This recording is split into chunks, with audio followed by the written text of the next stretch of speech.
আমার এই জায়গাগুলো মনে হয় কি মাংস খুলে খুলে যেতে, কত সোজে প্লেট। আমি বলছিলাম এগুলা কি সব, do I need to clean all of this? And তারপরে যে ওনার ছিল ও বলতেছিল ইয়েস দ্যাটস ইওর জব। এটা কোম্পানি থেকে, হ্যাঁ এটা খুবই ইন্টারেস্টিং একটা পার্ট। দুইটা কোম্পানি থেকে আমাকে ইন্টারভিউর জন্য ডাক। হ্যালো, আসসালামু আলাইকুম এভরিওয়ান, কেমন আছেন আপনারা সবাই? আমি এবং আশিক আল্লাহর রহমতে ভালো আছি। তো আপনাদের সাথে আজকে যে টপিকটা নিয়ে আমরা কথা বলবো সেটা খুবই ইন্টারেস্টিং একটা টপিক, এবং এটা নিয়ে আসলে দেখা যায় যে সবাই যখন মানে ওরা একটা ডিসিশন নেয় যে আমরা দেশের বাইরে মুভ হব, ওদের মাথায় ডেফিনেটলি এই জিনিসটা কাজ করে। আমি জানি না কতজনের মাথায় কাজ করেছে, বাট আমাদের মাথায় কাজ করেছে। আমি বিলিভ করি এটা 99% মানুষের মাথায় কাজ করে। 90 না, আমি বলবো সরি 90% মানুষের, যারা ধরেন একদম এক্সট্রিম হাই লেভেলের, যাদের অনেক টাকা আছে, যাদের কাজ করার কোনো ইন্টেনশন থাকে না, বা যারা অনেক হাইলি কোয়ালিফাইড, যারা অলরেডি জব ম্যানেজ করে দেশ থেকে আসতেছে। অনেকে আছে যে অলরেডি দে আর হায়ার্ড, এই জন্য ও জব করার জন্যই আসতেছে বা বিজনেস পারপাসে আসতেছে। এই যে এই টাইপের কিছু স্পেসিফিক হাতে গোনা, তারা আলাদা ক্যাটাগরি, তারা এই লিস্টের মধ্যেই নাই, তাদের জন্য এই ভিডিও না। তারা 100 হাত দূরে থাকেন। এক্স্যাক্টলি। তো আজকে আমরা যে টপিকটা নিয়ে কথা বলবো যে ইউকেতে আসার পরে আমাদের কি রকম জব করতে হয়েছে। দেখেন, আমি আশিক কেউই আমরা হাইলি কোয়ালিফাইড পারসন না। আশিক কাজ করতে হচ্ছে একটা ব্যাংকে, ইবিএল এ জব করতে ও দারাজে জব করছিল একদম ফার্স্টের দিকে। ওটা একটু পার্ট টাইম জবের মতোই বলতে পারেন। এরপরে হচ্ছে, যেহেতু আপনারা সবাই জানেন যে আমরা অনেক ইয়াং এই যে আমাদের সংসার জীবন শুরু হয়, সো দেখা যায় যে ওই সার্ভাইভাল সিচুয়েশন থেকে কিছু কিছু কাজ করতে হয়েছে। গ্রাজুয়েশন পর বসে থাকে না, নট ইভেন ও গ্রাজুয়েশনের আগ থেকেই ও জবে ছিল আর কি। সো তারপর হচ্ছে গ্র্যাজুয়েশনের পরপরে ও ইবিএল এ জয়েন করে, আমি ইজিপ্টিয়ারে জয়েন করি অ্যাডমিনিস্ট্রেশনে। সো আমি খুব হাই, আমরা দুজনের কেউই হাই লেভেলের কোনো হাই প্রোফাইলড কোনো পার্সন না। তো আমি বলবো যে আমাদের মতো যারা জেনারেল স্টুডেন্ট বা জেনারেল ট্যালেন্ট যাদের মধ্যে আছে, তাদের ক্ষেত্রে এই ভিডিওটা প্রযোজ্য। তো দেখেন, ইউকেতে যখন আমরা প্রথম আসি, তখন আসার পরে আমরা এই জিনিসটা মাথায় সেট আপ করে নিয়ে আসছিলাম যে আমরা বসে থাকবো না। আমরা যদি পসিবল হয় যেদিন ল্যান্ড করব তার পরের দিন থেকে কাজ শুরু করব, বাট আমরা বসে থাকবো না। আমরা চাইতাম যে আমাদের টিউশন ফি যেই টাকাটা ইউনিভার্সিটি পেত, কিংবা আমরা বাংলাদেশ থেকে যেইটুকু লোন করে এনেছিলাম, আমরা একদিন বসে থাকলেই তো ওটা লস হবে। তো আমরা আসলে চাচ্ছিলাম যে ওই বসে না থেকে ওই টাকাগুলো অ্যারেঞ্জ করার। এক্স্যাক্টলি। তো আমাদের টার্গেট ছিল যে আমরা একদিন বসে থাকা মানে পার পার্সন দেখা গেছে আমাদের 80-90 পাউন্ড, যদি আমি ফুল টাইম কাজের হিসাব করি, তারপর আমাদের দেখা যায় যে অ্যাটলিস্ট 70 to 80 পাউন্ড লস হইতেছে কাজে না যাওয়ার কারণে। সো আমরা কি কাজ করব? আমি এই কাজ করব না, আমি ব্যাংকে কাজ করে আসছি, আমি অমুক ছিলাম, আমি এই ছিলাম, আমি জীবনে এই কাজ করি নাই, তো কেন আমি এই কাজ করব এসে? এইসব চিন্তা ভাবনা করলে না, দেখা গেছে দিনের কে দিন টাকাগুলো লস হয়। At the same time frustration, depression আপনাকে কিল করা স্টার্ট করে। এক্স্যাক্টলি, যে আমার কোনো আর্নিং আসতেছে না, আমি এই যে টাকা বাংলা টাকা পাউন্ডে কনভার্ট করে নিয়ে আসছি, ওগুলো দিনের দিন উল্টা খরচ হইতেছে। বাংলাদেশের তিলে তিলে জমানো, ধার করে আনা, লোন করে আনা কষ্টের টাকাগুলো তিলে তিলে খরচ হইতেছে। তো এইসব চিন্তা করে আমরা দেখা গেছে আমি আর অন্তি প্রথমে কেএফসি তে ঢুকে যাই। তো কেএফসির আগে তো ক্যাফে, হ্যাঁ ক্যাফেতে আপাতত, হ্যাঁ কেএফসি ছিল একদম প্রপার একটা জব, ন্যাশনাল ইন্স্যুরেন্স ইনক্লুডেড যে জবগুলো আর কি। আর ক্যাফেটাও আমরা ওই এনআই এর জবই ছিল, কিন্তু হচ্ছে কি ডিফারেন্সটা ছিল একটু, আমি বলবো একটু বেশি কষ্টের ছিল। হ্যাঁ, আর ওইগুলো জবগুলো ইজি টু গেট জব ছিল, এবং ওগুলো কোনো এত মানে স্টেপ প্রসেসিং এত কিছুর মধ্যে যেতে হয় না যে আপনার এই ভিসা লাগবে, এই লাগবে, ওই লাগবে, এবং আপনার সব ইনফরমেশন দেওয়া লাগবে, এত কিছু না। জাস্ট আপনার জাস্ট রেফারেন্স হইলেই হয় আর কি। সো আল্লাহর রহমতে আমরা পেয়ে গেছিলাম ওইগুলো। তো প্রথম দিন যখন আমি ক্যাফেটাতে যাই জবে, তো আমাকে প্রথম দিন যাওয়ার সাথে সাথে আমি দেখলাম কি 2টা সিঙ্ক ভরা, মনে হয় কত, হাইশো না প্লিজ, কত সোজে প্লেট। আমি বলছিলাম এগুলা কি সব, do I need to clean all of this? And তারপরে যে ওনার ছিল ও বলতেছিল yes that's your job. And I was like, oh my goodness, if this is London, I don't want to live here. আমার ওই দিনটাতে এরকম feel হয়েছিল। I don't want lie to you guys, কারণ আমি চাই না এখন আমি একটা মিথ্যা কথা বলবো, ওইটা নিয়ে তোমরা একটা ফ্রাস্ট্রেশনে চলে যাও। আমি এক্স্যাক্টলি এই ফিলটা করছিলাম। যদি তোমরা এরকম ফিল করে থাকো, you are right, you are absolutely right. Definitely আমরা দেশে এরকম কাজ করি না। ইভেন আমাদের বাসার কাজের বুয়া থাকে অলওয়েজ, যেহেতু এটার অ্যাভেলেবিলিটি খুব বেশি, খুব কম কস্টে আমরা কি বলে যে একটা হাউস হোল্ডের যে কাজগুলো ওগুলোর জন্য আমরা মানুষ পেয়ে যাই, হ্যাঁ পাওয়া যায়। সো সেই ক্ষেত্র থেকে এটা খুব ইজি, দেশের বাইরে এগুলা ইজি না আর কি। আর মায়েরা তো আমাদের অনেক আদরেই বড় করে, আমাদেরকে কোনো কাজ করতে দেয় না। সো ওই ক্ষেত্র থেকে তো আমরা এটার সাথে খুব বেশি একটা হ্যাবিচুয়েটেড না, এটা খুবই সিম্পল অ্যান্ড খুবই নর্মাল একটা ব্যাপার।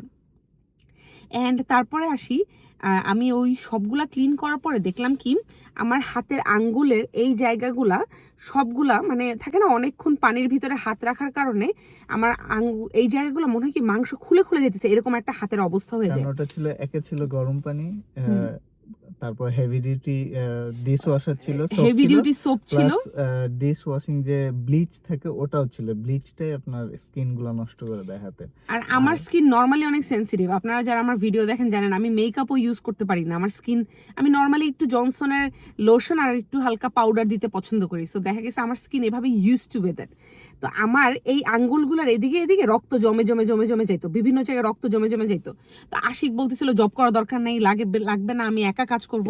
বাট আমি জানি একা কাজ করে ইউকেতে এটা হবে না, এটা আমরা পারবো না, আমাদের সেই ফিনান্সিয়াল ব্যাকআপটা নাই। তারপরেও আমরা চালায় যেতে থাকি। কেএফসিতে যাওয়ার পরে ওখানে একটু একটু শান্তি শুরু হয়। আর প্রথম দিনে আমি তো সবার আগে গেছিলাম, তুমি তো 2 দিন পরে জয়েন করলা। প্রথম দিনে আমি যখন গেলাম, প্রথমে আমাকে দেখা গেছে ফ্রেঞ্চ ফ্রাইজ যে সেকশনটা ওখানে ভাজতে দিছে, দেখায় দিল মেশিনটা কিভাবে অপারেট করতে হয় এবং কতগুলো ঢালতে হবে এবং সবগুলো how does it work everything. Exactly ওটা দেখানোর পরে ওই জায়গাটা এক্সট্রিম গরম, এক্সট্রিম গরম, প্লাস তেলগুলা মাঝে মধ্যে ছিটবে আপনার হাতে, প্লাস তারপরে সাথে সাথে আমাকে একটা ছোট বালতি দিল আর একটা ন্যাকড়া দিয়ে দিল এবং ওখানে কিভাবে সোপ দিতে হবে এটা দেখা দিল। বেসিক্যালি ওই তেলটা ছেটার ব্যাপারটা আমি যেটা বলবো, আমি যেটা বুঝতে পারছি আমার আইডিয়া থেকে, প্রথমে তখন আমরা কি নুব না অনেক, আমরা তো জানি না হাউ ডাজ ইট ওয়ার্ক। যখন আপনি জেনে যাবেন it's very simple, it's very simple. Exactly. তারপর আমাকে এটা দিয়ে দিল, বলল যে বাইরে যতগুলো সিটিং টেবিল আছে সবগুলো ওয়াইপ করে আসতে হবে। আচ্ছা ঠিক আছে, ওয়াইপ করলাম। তারপরে মপ দিল, একটা বাকেট ফ্লোর মপ করার জন্য আগে ঝাড়ু দিয়ে মপ করতে হলো। তারপর আরেকটা মপ দিল ইয়েলো কালারের, বললো এটা দিয়ে টয়লেট ক্লিন করে আসো। Then I was like, oh my god, what I'm doing here. এই ফ্রাস্ট্রেশন কাজ করে। আল্লাহ, আমি গাড়ি দিয়ে যাইতাম ব্যাংকে, এসির মধ্যে কাজ করতাম, কোটটাই পইরা আইসা এখানে কি করতেছি। কিন্তু তারপরে দেখা গেল কি, ওরে বললাম আর কি বাস দিয়ে যাওয়ার সময়, আমারও প্রথম জিজ্ঞেস করছিল কেমন জবগুলা, জবগুলা কি কঠিন, আরে পারবো আমি বলছি একটু হার্ড বাট পারবা। তারপরেও তো 2 দিন পরে গেল, সিচুয়েশনটা নিজেই দেখলো কি অবস্থা। কিন্তু বা ট্রাস্ট মি, যখন 1 সপ্তাহ পরে টাকাটা পাইলাম তখন মনে হইলো যে না ঠিকই আছে, কিসের ব্যাংকে জব করতাম। কারণ হইলো কি যে আমি সারা মাস ইনকাম বইসা কষ্ট কইরা 12 থেকে 13 ঘন্টা আওয়ার দিয়ে তারপর আবার 2 ঘন্টা জ্যাম ঠেইলা জব করে যে ইনকামটা করতাম সেটা আমি আল্লাহর রহমতে 3 দিনে করছি। হ্যাঁ 3 থেকে 4 দিনে করছি, মানে 2টা জব করে। বা আমি যেহেতু ফুল টাইমার ছিলাম, সো প্রথম উইকে যেহেতু 4-5 দিন লাগছে, কারণ কম কম আওয়ার করতাম, 5-6 ঘন্টা করে করতাম। সেকেন্ড উইক থেকে আল্লাহর রহমতে, যেহেতু কারণ ও অনেক ফাস্ট লার্নার। আমি কেন বলতেছি ওকে ফাস্ট লার্নার, মাত্র 15 দিন পরে ওরা ডিসিশন নেয় আশিককে টিম লিডার বানাবে। মানে ওদের আমাদের ওই খামের ওই ব্রাঞ্চটাতে সবাই কথা বলতেছিল আশিককে টিম লিডার বানানোর জন্য। এবং আমি ওদের নরমালি রুলস ছিল যে 3 মাসের আগে কাউকে টিম লিডার ট্রেনিং এ পাঠানো যাবে না। সেখানে আমাকে চুপি চাপি ওরা 2 মাস 1 সপ্তাহের মধ্যে আমাকে ট্রেনিং এ পাঠিয়ে দিছে লিটারালি। এবং ওই ট্রেনিং এ যারা ছিল সবাই ছিল, ট্রেনার যে ছিল সে জিজ্ঞেস করতেছিল কে কতদিন ধরে কেএফসি তে কাজ করতেছে। আমাকে আমার ম্যানেজার শিখিয়ে দিয়েছিল জাস্ট বলবা যে তুমি 3 মাস ধরে কাজ করতেছো। আমি 3 মাস বলছি, তারপর I was the youngest one there. সবাই ছিল ওখানে মিনিমাম 1 বছর। যে 1 হ্যাঁ। বছর পরে, রীতি, বাট এটা আমি অনেক হ্যাঁ কিছু, যে 1 হ্যাঁ। বছর ধরে কাজ করতেছে, কেউ আছে 3 বছর ধরে কাজ করতেছে, তারপরে সে টিম লিডারের জন্য নমিনেটেড হয়েছে, ট্রেনিং এ যাইতেছে। হুম, তো যাই হোক, তো আমি ছিলাম যে ইয়াংগেস্ট ওয়ান। হুম। তারপর আল্লাহর রহমতে আমি যেহেতু 2 মাস কাজ করছি, 1 সপ্তাহের পর থেকে আমি বলছি না এখানে তো এভাবে টিকে থাকা যাবে না। 2 সপ্তাহের মধ্যে আমরা বুঝে গেলাম যে actually London how does it work, কাজগুলো কিভাবে হয়, হুম। কাস্টমারের সাথে কিভাবে কমিউনিকেট করতে হয়, ম্যানেজারদের সাথে কিভাবে কমিউনিকেট করতে হয়, অ্যাকচুয়ালি ম্যানেজার্সরা কি চায় হুম। আমাদের থেকে। তারপর কি করলাম আমরা, ভালো মতো সিভি, লন্ডনের যে লন্ডনের জবগুলোর জন্য কি কি সিভি যেটা দরকার, চায় আর কি, এত হ্যাঁ এত কথা ওরা শুনতে চায় না। মানে এক্স্যাক্টলি ও তোমাকে যেই জবের জন্য নিতে চাইতেছে, লেটস সে তুমি এখন একটা ফ্রন্ট অফ দ্য হাউসে জব করবা, ওরা জানতে চায় না যে তুমি কম্পিউটার স্কিল আছে কি তোমার নাই, তুমি কি মাইক্রোসফটে কি একদম বাহাদুর, এগুলো ওরা জানতে চায় না। তুমি কাজ করবা ফ্রন্ট অফ দ্য হাউসে, তোমার দিয়ে ওর এগুলো দরকার কি, এক্স্যাক্টলি তোমার কমিউনিকেশন, এক্স্যাক্টলি ফাস্ট লার্নার কিনা তুমি, এক্স্যাক্টলি ওরা এটা চায়। এবং তুমি টিম ওয়ার্ক কিভাবে করতে পারো, তুমি অনেক বিজি সিচুয়েশনে, অনেক ক্রিটিক্যাল মোমেন্টে হাউ ইউ হ্যান্ডেল ইয়োরসেলফ, তুমি কতটা কাম থাকতে পারো, how is your decision making capability, এইগুলাই ওরা দেখতে চায়। সো প্রথমে 2 সপ্তাহ পরে যখন সব কাজ শিখে গেলাম, আমি দেখলাম যে ওরা আমার উপর ডিপেন্ডেন্ট। দেখা গেছে আগে দেখতাম যে ক্লোজিং টাইমটাতে 2-3 জন রাখতো, আমি যখন সব কাজ শিখে গেলাম ও আমাকে মাত্র একা রাখতো আমাকে। আরে আমি পুরো সবগুলা মেশিন, হট অয়েল, এই সবগুলা ক্লিন করতাম, পুরো চেঞ্জ করতাম, মাঝে এটা মধ্যে তোমার হাত পুড়ে ফল্ট যেত। ছিল, মাঝে মাঝে না অতিরিক্ত কাজ দেখানো ভালো না, আমার কাছে এটা যেটা আমার মনে ভুল হয়। ছিল প্রথমে।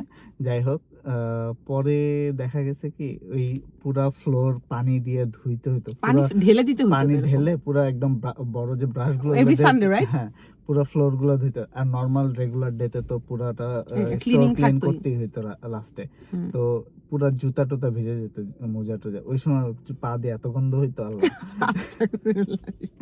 বাসায় যে ডইলা ডইলা পা ধুইতাম, তারপরও পা দিয়ে গন্ধ আসতো। কারণ কি ওই যে পা ভিজে থাকতো যে পা তোমার, ভিজে থাকতো, ঘামতো। হ্যাঁ। এবং ওরা যে জুতাগুলো দিত, ওই জুতাগুলো এরকম ছিল। ওরকম টাইপের ছিল, হ্যাঁ। হ্যাঁ, তো অনেক গন্ধ আসতো এগুলো আর কি।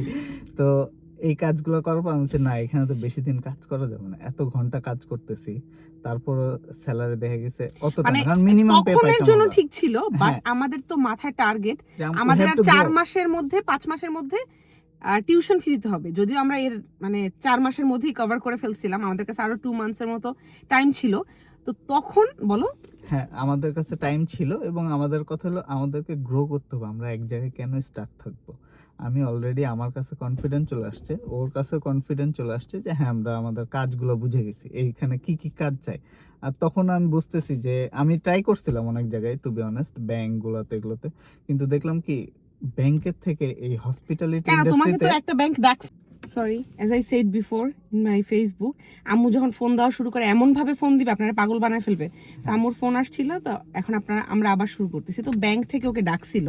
আর যাই হোক, ওটা বাদ, ওটা যাই নাই করি নাই। আর কিন্তু ব্যাংকের থেকে দেখা গেছে এন্ট্রি লেভেল, যেহেতু আমি এই দেশে নতুন, আমার এই দেশের কোনো গ্রাজুয়েশন নাই, কোনো ডিগ্রি নাই, সো ওই হিসাবে আমাকে এন্ট্রি লেভেল থেকে শুরু করতে হতো। মানে ব্যাংকে এন্ট্রি লেভেল, হ্যাঁ ওইটার থেকে আমার হসপিটালিটি ইন্ডাস্ট্রিতে স্যালারিটা অনেক বেশি, দেখা গেছে ডিফারেন্সটা অনেক বেশি।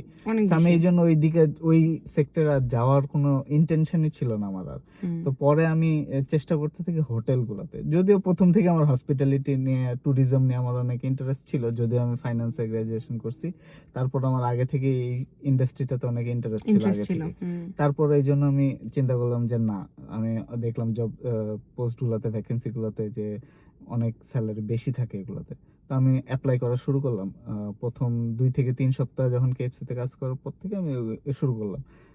ট্রাস্ট মি, 1 মাস ধরে প্রায় না হলে 1000টা কোম্পানিতে অ্যাপ্লাই করছি, কোনো জায়গা থেকে ইমেলও আসে নাই।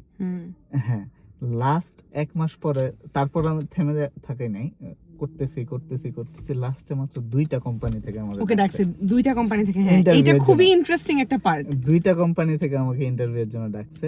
আমি তখন ওই হিসাবে, আমি যেহেতু 6 দিন কাজ করতাম, আমার জাস্ট ওয়েডনেসডে আমি অফ রাখতাম কেএফসি থেকে। সো আমি 2টা ইন্টারভিউ আমি Wednesday just to fix let you করি। নো, ও যখন কেএফসি তে কাজ করতো, he used to do 65 to 70 hours a week.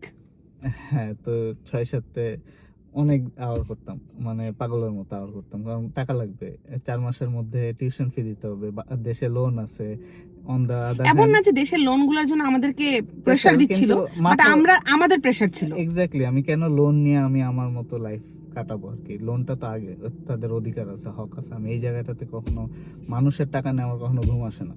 So আগে লোনটা শোধ করতে হবে, প্লাস আমাদের এখানে থাকা খাওয়ার খরচ আছে, দেশে টাকা পাঠাইতে হবে, ফ্যামিলিকে চালাইতে হবে। Leave this part. এটা নিয়ে অন্য সময় ভিডিও করা যাবে। এক্স্যাক্টলি। তো দুইটা কোম্পানি থেকে কল আসে, তো আমি প্রথমে যাই একটা কোম্পানির ওভাবে টাইমিংটা সিলেক্ট করি 10টা, এবং তারপর আবার ওইখান থেকে আরেকটা জায়গায় যাওয়ার জন্য মাঝখানে 3-4 ঘন্টা গ্যাপ রেখে আরেকটা টাইম সিলেক্ট করি, যেহেতু ওরা আপনাকে অপশন দেয়, জিজ্ঞেস করে, ওরাও জানে যে আপনি কাজ করতেছেন, সবাই ব্যস্ত, তো সবার একটা ফ্লেক্সিবল টাইম ওরা সিলেক্ট করে। এমন না যে বাংলাদেশের মতো যে হ্যাঁ এই টাইমের মধ্যেই তোমাকে আসতে হবে, ওরাই আপনাকে একটা ফ্লেক্সিবিলিটি দিয়ে দিবে, টাইম দিয়ে দিবে, কারণ ওরা জানে যে সবাই বিজি। সো দুইজনের মিউচুয়াল আন্ডারস্ট্যান্ডিং একটা টাইম ফিক্সড হয়েছে। তো আমি প্রথম একটা জবে যাই, এবং ওরা আমার সাথে কথা বলার পরে উইদাউট এনি ট্রায়াল, নরমালি এখানে হসপিটালিটি ইন্ডাস্ট্রিতে ট্রায়াল নিতে হয় 1 ঘন্টা 2 ঘন্টার একটা ট্রায়াল নেয় ওরা, যে আপনি কাজে অন দ্য ফ্লোরে কেমন, ওরা দেখতে চায়। তো প্রথম জবটাতে আমাকে ট্রায়াল ছাড়াই আমার জব হয়ে গেছে, অফার লেটারে হাতে দিয়ে দিছে আমার হাতে, যে জবটা কনফার্ম। তা আমি অন্তিরে ফোন দিলাম যে অন্তি, তাইলে আবার 2 ঘন্টা বসে থাকবো পরের জবের জন্য, যে পরের জবটার জন্য বসে থাকবো, বাসায় চলে আসি, আমার তো জব হয়ে গেছে অলরেডি, মাশাআল্লাহ। তো বলতেছে না যাও, মেবি ইটস বেটার। তারপর আমি আবার ওই হোটেলটার সামনে গেলাম, যে দাঁড়ায়, আমি বলছি যাবো, বাসায় চলে আসে, ক্ষুধা লাগছে আমার অনেক, কারণ সকালে বেরিয়েছি, তারপরে খাই নাই তেমন কিছু, মন মেজাজ গরম হয়ে গেছে ক্ষুধায়। পরে তারপরে অন্তি বললো না যাও, মেবি এটা বেটার হইতেও পারে, ইউ নেভার নো। পরে আমি ওর কথা শুনে গেলাম। যাওয়ার পরে ওরা ইন্টারভিউ দিলাম। হ্যাঁ, আসলে ইন্টারভিউ নেওয়ার সময়, ইন্টারভিউতে আমি আরো বুঝতে পারলাম যে হ্যাঁ না, ওরা জব পোস্টে যা যা দিছে actually inside actually is better. এখানে আরো বেনিফিটস বেশি আছে, এবং ওদের যে আরো বেনিফিটস, খুব কম কোম্পানিজ থাকে যারা আপনাকে ট্রাভেল কস্ট দিবে, আরো অনেক বেনিফিট। হ্যাঁ, এক্স্যাক্টলি, অনেক বেনিফিট ওরা অ্যাড করছে আমার। তো আমার কাছে এটা অনেক বেটার, আসলে বেটার লাগলো। পরে আমি অন্তিরে বললাম যে না, বেটার আছে, তো ওরা ট্রায়ালে ডাকছে, কিন্তু অলরেডি আরেকটা জবে কিন্তু আমার অলরেডি রেডি, আর এটা ট্রায়ালে ডাকছে, ট্রায়ালের পরে আমাকে কনফার্ম করবে। তো ট্রায়াল দিলাম আমি, ওইরকম করে আবার ট্রায়াল সিলেক্ট করলাম। ট্রায়াল দেওয়ার পরে ওরা আমাকে কোনো রিপ্লাই দিতেছে না, ওরা বলছিল যে 2 দিনের মধ্যে জানাবে। আর এইদিকে আমি যে জবটা আমার হয়েছিল ওইখানে আমি টাইম নিয়ে রাখছি যে আমার 1 সপ্তাহ সময় লাগবে, আমি তো ওটা ডিসিশন জানাবো যে আমি এখানে জয়েন করবো কিনা। ওরা আমাকে এক্সাক্ট টাইম দিয়ে দিছে, এই ডেটের মধ্যে তুই আমাদেরকে জানাবি। তো আমার দেখা গেছে যে জানাইতেছে না, লাস্টে যে সেকেন্ড জবটা, 3 দিনের মাথায় আমি ওদেরকে একটা মেল করি যে তুই আমাকে এখনো কিছু জানাইলি না। তারপর ওরা বলতেছে যে অ্যাকচুয়ালি আমরা আরেকজনরে দেখছি, ওটা বেশি ভালো লাগছে, তোর থেকে বেটার লাগছে, তো আমরা ওকে নিতে চাই।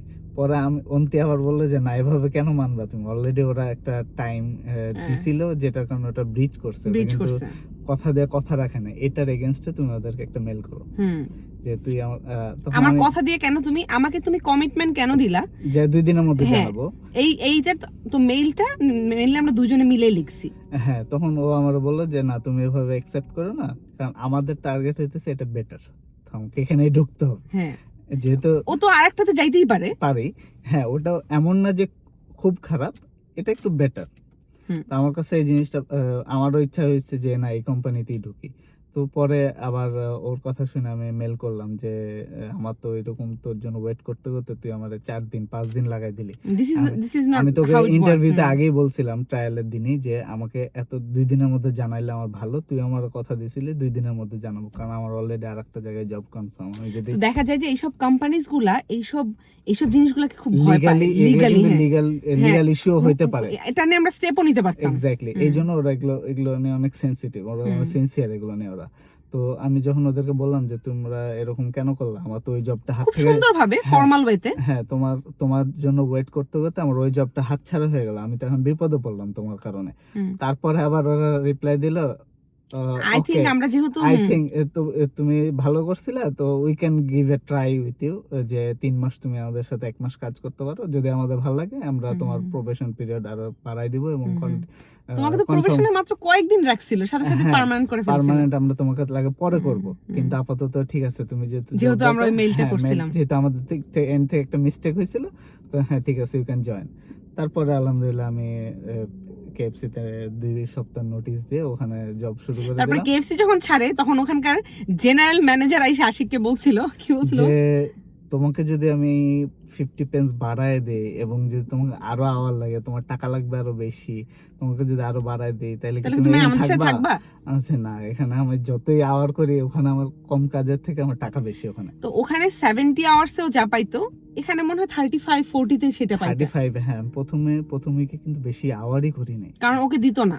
হ্যাঁ, প্রথম সপ্তাহে আমি জানি না ভালো কিছু, প্রথম সপ্তাহে কাউকে, নতুনদের কাউকে এত বেশি আওয়ার দেয় না, ওইটা ট্রেনিং পিরিয়ড থাকে, এই জন্য প্রথম মাসে আমি একটু অনেক, ওটা আবার মান্থলি স্যালারি দিত, প্রথম মাসে একটু ভয় পাইছিলাম যে আল্লাহ কি স্যালারি পাবো তো বেশি না কত পাবো।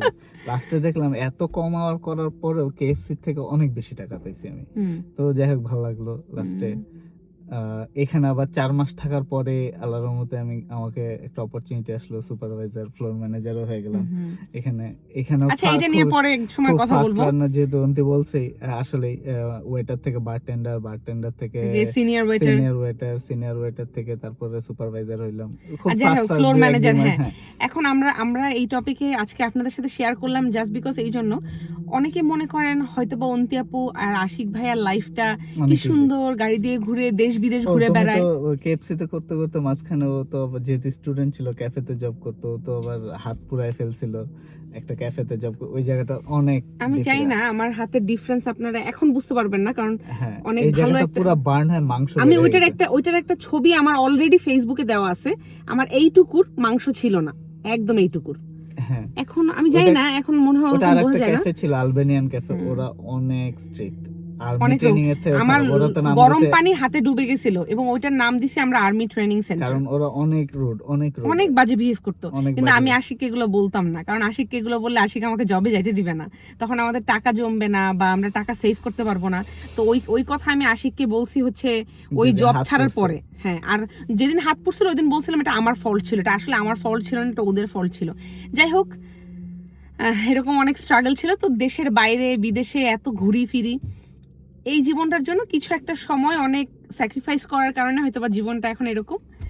আর এইগুলো আমরা এই জন্য বললাম, অনেকে আছে দেখা গেছে এরকম মেন্টালিটি নিয়ে আসে না, যে ওখানে যেহেতু আমরা ভালো জব করব, সিটিং জব, বাংলাদেশে যে জবগুলো white collar job, white collar এই জবগুলো অড জব করব না, অনেকের মেন্টালিটি থাকে এরকম। এই জন্য আসার পরে যখন ওরা পায় না ওই তাদের এক্সপেক্টেড জবগুলা, তখন দেখা গেছে নিজের দেশের টাকা খরচ হতে থাকে, তখন ফ্রাস্ট্রেটেড হয়ে আরো বাড়তে থাকে, ফ্রাস্ট্রেশন বাড়তে থাকে, সিচুয়েশন আরো ওর্স্ট থেকে ওর্স্ট হতে থাকে। তো এই জন্য অনেককেই বলি যে আপনারা দেখা গেছে আপনাদের সিচুয়েশন, আপনাদের কোয়ালিফিকেশন, আপনাদের কনফিডেন্স অনুযায়ী আপনারা আগে থেকে ডিসিশন নিয়ে আসবেন, নিজেদের মেন্টালিটিকে ওভাবে ম্যানেজ করে আসবেন যে আমাকে যে কোনো সিচুয়েশনে যে কোনো কিছু করতে হবে, উই হ্যাভ টু সার্ভাইভ। আর এই দেশে এগুলো কিছুই না, এখানে সবাই করতেছে, এখানে সবাই করে, এখানে এই দেশের কালচারটাই এরকম। আপনাদেরকে একটা মজার কথা বলি, আমার সাথে একটা মেয়ে জব করতো, যখন আমি সেন্ট্রালে একটা ক্যাফেতে জব করি, একটা মেয়ে জব করতো। তো মেয়েটা নর্মালি আমার খুব ভালো ফ্রেন্ড ছিল, still we are very good friends. আমি মাঝখানে একদিন ওর সাথে স্টোরিও দিছিলাম, ও আমার সাথে কাজ টাজ করতেছে, ও দেখতেছি বিন ফালা, মানে এন্ড অফ দ্য শিফটে আপনি বিন ফালাবেন না, মানে ময়লার যে বিনটা ওইটা আপনি ক্লিন করে আর একটা জায়গায় রাখবেন, মানে একটা জায়গায় ফেলে দিবেন। তো ওইখানে ফেলে দেওয়ার সময় দেখলাম যে ও একটা লোকের সাথে কথা বলতেছে, তখন আমি ওরে বললাম ওকে, পরে ও বলছে দ্যাটস মাই ড্যাড। পরে আমি দেখলাম আমার পোর্শে একটা ওই যে এসইউভি কার নিয়ে আসছে এবং দে আর ফ্রিকিং রিচ, অ্যান্ড আমি অবাক হয়ে গেলাম মেয়েটা তাহলে এগুলো কেন করতেছে। পরেও আমাকে বলতেছে, আমার ড্যাড আমাকে বলছে যে আমি যেহেতু এখন ওভার 18, আমাকে অ্যাটলিস্ট আমার রুমের জন্য কিছু টাকা তাকে পে করতে হবে। আমার সাথে কেএফসিতে একজন ফ্রিকিং রিচ, কেএফসিতে একজন কাজ করতো, সে একজন সফটওয়্যার ইঞ্জিনিয়ার ছিল, ও পার্ট টাইম কাজ করতো, যে 2 দিন অফ থাকবে কেন কাজ করবে না, 2 দিনে সে কেন সো ডোন্ট গেট ফ্রাস্ট্রেটেড। আপনাদের এই যদি কেউ খুব ফ্রাস্ট্রেটেড সিচুয়েশনে থেকে থাকেন, আমরা অলরেডি সেটা পাস করছি, স্টিল আমরা মাঝে মাঝে ফ্রাস্ট্রেটেড হয়ে যাই, ওইটার গল্প আরেকদিন বলবো। আজকে আমরা একদিন এখানে আসিনি, আপনাদেরকে ওভাবে চিন্তা করতে হবে। যখন আপনি এদেশে আসবেন তখন you are just a born baby, newborn baby. আপনাকে জিরো হাঁটা থেকে শুরু শিখতে করতে হবে, হবে, কথা বলা শিখতে হবে। এক্স্যাক্টলি আপনাকে শুরু থেকে শুরু করতে হবে। So, আমরাও করছি, আমরা পেরেছি, ইনশাআল্লাহ আপনিও পারবেন। এক্স্যাক্টলি। আজকের ভিডিওটা এখানেই শেষ করছি। Very good luck, thank you so much. And আজকের ভিডিওটা আমরা এখানেই শেষ করছি। আপনারা যদি এখনো সাবস্ক্রাইব না করেন, please do subscribe, press the bell icon so that whenever I upload any video you get the notification. Till then, Allah Hafiz. আল্লাহ হাফেজ।